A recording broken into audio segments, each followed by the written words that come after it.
Welcome to the Deep Dive. Today, we're digging into a 2024 review about the best educational apps out there for K-12 students. Mm-hmm. And we're not just listing apps. The idea is to really pull out the key takeaways, for anyone trying to figure out how technology is actually impacting learning right now. Yeah, it's a pretty wide-ranging review. Covers a lot of ground. It really does. Stuff like personalized learning, apps for younger kids, even screen time worries. Right.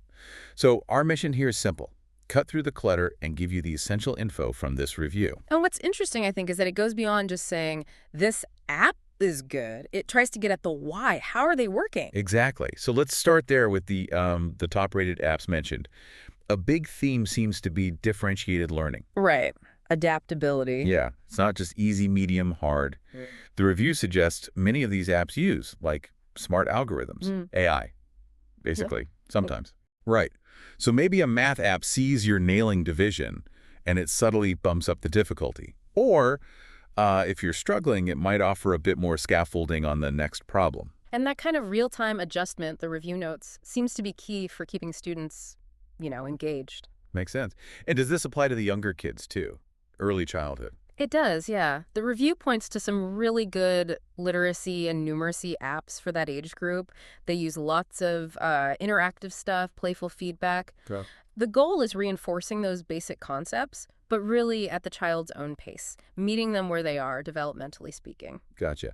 Now, something parents always ask about, can they track progress? Yes, definitely. That's a big feature highlighted. Many top apps have integrated progress monitoring. So not like spying, but more like... Exactly. Think dashboards, visualizations showing which skills are mastered, maybe flagging areas where a little extra support might be needed. Okay, so it helps parents and maybe teachers know where to focus. Precisely. More targeted help. What about creativity? Or like critical thinking? Yeah. Does the review touch on apps for that? It does, and this part's quite interesting. It talks about coding platforms, for instance. Oh, yeah. Yeah, ones that introduce logic and sequencing, but through, game mechanics, makes it less intimidating. And also digital art tools. Some offer surprisingly complex features, encouraging kids to experiment, solve visual problems. So moving beyond just drill and practice. Right, fostering those higher-order skills. And, of course, accessibility must be a factor. A huge one. The review really underscores its importance. Things like adjustable font sizes, compatibility with screen readers, making sure these tools work for all students. Crucial. Okay, what about devices? Does it matter if it's an app for a tablet versus a smartphone?